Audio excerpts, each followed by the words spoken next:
यहाँ पे भारत सरकार की अब भी वही नीति चल रही है जिस नीति के कारण अहले हदीस का हो, वहाबीज का हो, तबलीगी जमात का हो, कश्मीर में हिंदुओं की टारगेटेड किलिंग्स हो रही हैं, जम्मू संभाग में आतंकी हमले हो रहे हैं, मंदिरों को तोड़ा जा रहा है, बसों पे अटैक हो रहे हैं और बस अटैक्स पे कवर अप यहाँ की सरकार ही कर रही है कि आतंकी हमला नहीं था, आग पकड़ ली। लोगों के प्रेशर के बाद चलिए कुछ अब सच सामने आ रहा है। और इस सब पृष्ठभूमि में ये जो जेनोसाइडल जिहादी प्रोसेस चल रहा है, सरकार की अंडरस्टैंडिंग और तमाम और मेन स्ट्रीम पोलिटिकल पार्टीज की अंडरस्टैंडिंग कि ये डेवलपमेंटल प्रोसेस को डीरेल करने के लिए चीज़ें हो रही हैं, ये कश्मीरी मुसलमान को बदनाम करने के लिए हत्याएं और हमले हो रहे हैं, इसने हमें व्यथित कर दिया। और इसी संदर्भ में हम आपके सामने आके आज जनता से मुखातिब होना चाहते थे, उनसे ये निवेदन करना चाहते थे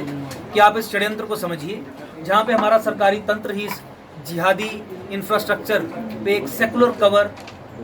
एक कवर अप करने का काम कर रहा है। जब तक हम नहीं समझेंगे कि क्या प्रोसेसेस हैं जो ये हत्याएं करवा रहे हैं, हमारी सिक्योरिटी कॉम्प्रोमाइज रहेगी, हमारी आंखों में धूल झुकी रहेगी और राहुल भट्ट होते जाएंगे। इससे पहले भी आपने देखा हत्याओं का सिलसिला लगातार चलता आ रहा। आज यहाँ पे आईडीज डिस्कवर हो रहे हैं, सिदड़ा में कुंजवानी के एरियाज में आईडीज डिस्कवर हो रहे हैं, ग्रेनेड्स कहीं से पकड़े जा रहे हैं। यहाँ पे पूरा एक इकोसिस्टम बना है जहाँ पे आपके जंगलों पे, आपके रिवर बेड्स पे समुदाय विशेष का कब्जा और वहाँ से एमिनेट हो रहे हैं टेरर अटैक्स।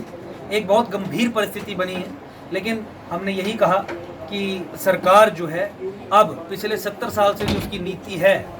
उसे बदले, कहे कि ये जिहादी इंट्रूजन्स हैं, जिहाद का जो इंफ्रास्ट्रक्चर जम्मू संभाग में भी बन पड़ा है, खड़ा पड़ा है, उसे ध्वस्त करने का काम करे। और साथ ही साथ 5-5 लाख रुपए का जो जुर्माना का जो हर्जाना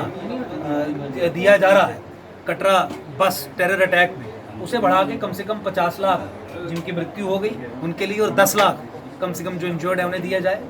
माता वैष्णो देवी श्राइन बोर्ड में हिंदुओं का पैसा है और हिंदू तीर्थयात्रियों पे आतंकी हमला होता है तो आपके पास कोई हक नहीं है कि उन जो हताहत लोग हुए उसमें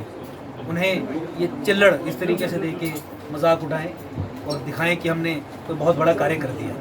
तो पूरा एक फुल फ्लैश्ड असॉल्ट इस इंफ्रास्ट्रक्चर पे चाहिए। हमने ये डिमांड की आज कि जिस तरीके की परिस्थिति बन गई है उस परिस्थिति में जम्मू को एक सेपरेट स्टेट बनाने के अलावा और दूसरा कोई चारा नहीं। रिटर्न और रिहेबिलिटेशन की पॉलिसी जो पीएम एम्प्लॉयमेंट पैकेजेस के जरिए वहाँ पे हिंदुओं को भेजा जा रहा है, वो पॉलिसी रिटर्न एंड रिहेबिलिटेशन की नहीं है, वो डिनायल ऑफ हिंदू जेनोसाइड की पॉलिसी है, जहाँ पे आप उन कश्मीरी हिंदुओं को लेम डक्स की तरह, strategic hostages in the hands of jihadist, उनकी तरह वहाँ पे छोड़ रहे हो और दुनिया को बता रहे हो कि हिंदू मुसलमान मिलन हो गया।